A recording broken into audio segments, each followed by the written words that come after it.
اعوذ باللہ من الشیطان الرجیم بسم اللہ الرحمن الرحیم۔ سورہ انعام آیت نمبر 121 میں اللہ تعالیٰ فرماتے ہیں، اور ایسے جانوروں کو نہ کھایا کرو جن پر اللہ کا نام نہ لیا جائے، اور یہ نافرمانی اور گناہ ہے، اور بلا شبہ یہ شیطان اپنے دوستوں کو تعلیم دے رہا ہے تاکہ تم سے لڑے۔ اگر تم خود ناخواستہ ان کے اطاعت کرنے لگو تو تم بلا شبہ مشرکین ہو جاؤ گے۔ آیت نمبر 122 میں اللہ تعالیٰ فرماتے ہیں، اور کیا جو شخص پہلے مردہ تھا ہم نے پھر اس کو زندہ کر دیا، اور ہم نے اس کو نور دے دیا جس کو وہ آدمیوں میں لیے چلتا پھرتا ہے۔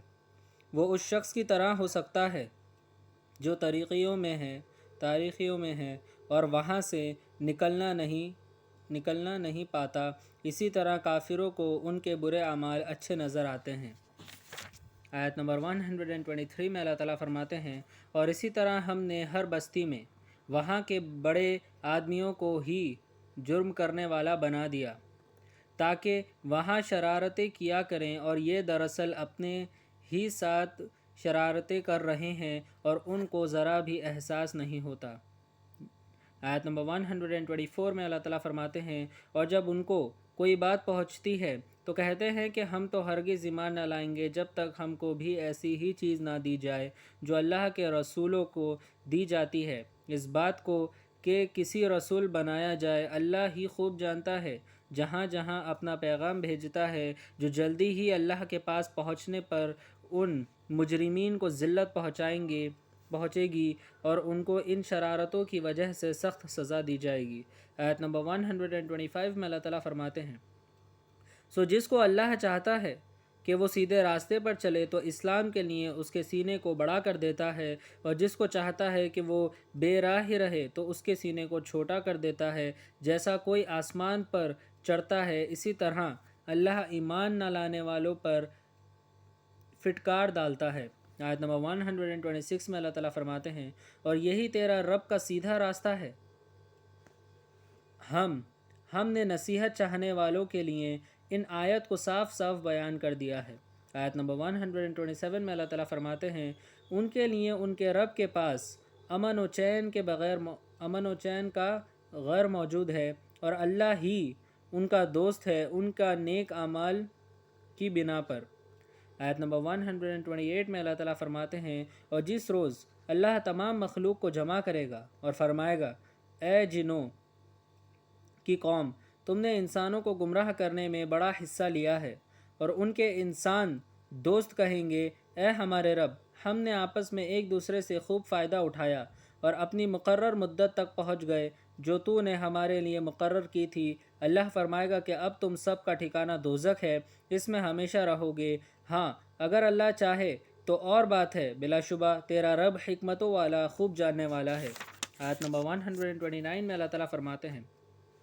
اور اسی طرح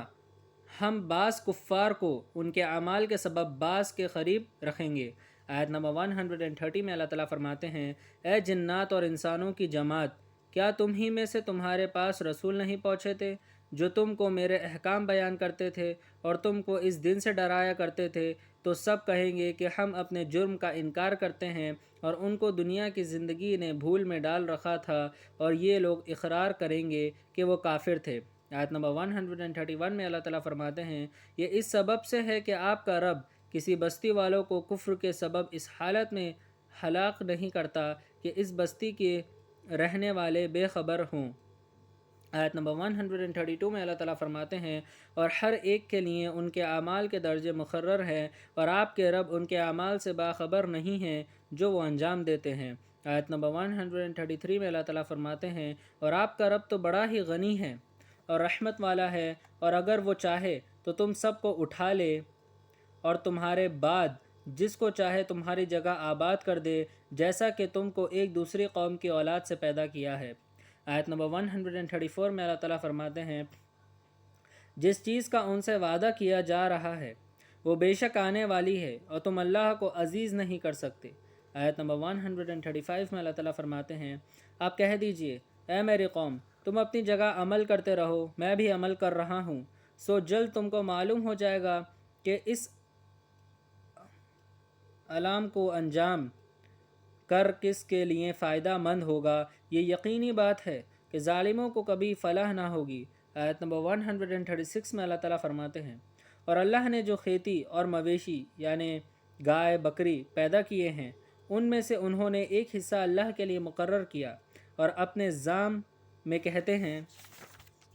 کہ یہ اللہ کا ہے اور یہ ہمارے معبودوں کا ہے، پھر جو چیز ان کے معبودوں کی ہوتی ہے وہ تو اللہ کی طرف نہیں جاتی، اور جو چیز اللہ کی ہوتی ہے وہ ان کے معبودوں کو مل جاتی ہے۔ ان کا یہ فیصلہ بہت ہی برا ہے۔ آیت نمبر 137 میں اللہ تعالیٰ فرماتے ہیں، اور اسی طرح بہت سے مشرکین کے لیے ان کے معبودوں نے اپنی اولاد کو قتل کرنے کو مستحسن بنا رکھا ہے تاکہ وہ ان کو برباد کر دے اور ان پر ان کے دین کو مستباح کر دے، اور اگر اللہ چاہتا تو وہ ایسا نہ کرتے تو ان کو جو یہ غلط کام کر رہے ہیں اپنے حال میں ہی چھوڑ دیجئے۔ آیت نمبر 138 میں اللہ تعالیٰ فرماتے ہیں، اور وہ اپنے خیال سے بھی کہتے ہیں کہ یہ مخصوص مویشی اور مخصوص کھیت منع ہیں، ان کو کوئی نہیں کھا سکتا باجز ان کو جن کو ہم چاہیں، اور یہ وہ مخصوص مویشی ہیں جن پر سواری یا برداری حرام ہے، اور مخصوص مویشی ہیں جن پر اللہ کا نام نہیں لیتے۔ یہ سب باتیں اللہ پر بطور زبان ریزی کی ہے، بہت جلد اس بہتان عظیم کی سزا اللہ دینے والا ہے۔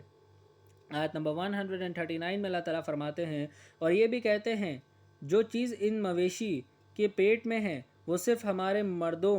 کے لیے ہے اور ہماری عورتوں پر حرام ہے، اور اگر وہ بچہ مردہ نکلے تو اس میں مرد اور عورت دونوں شریک ہیں۔ اللہ بہت جلد ہی ان کو ان کی غلط بیانی پر سزا دے گا، اور اللہ بڑی حکمتوں والا جاننے والا ہے۔ آیت نمبر 140 میں اللہ تعالیٰ فرماتے ہیں،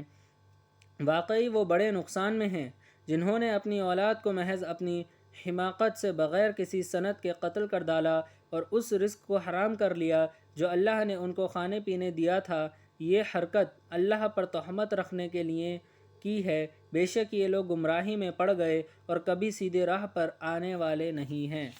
صدق اللہ العظیم و صدق مولانا رسولہ الکریم۔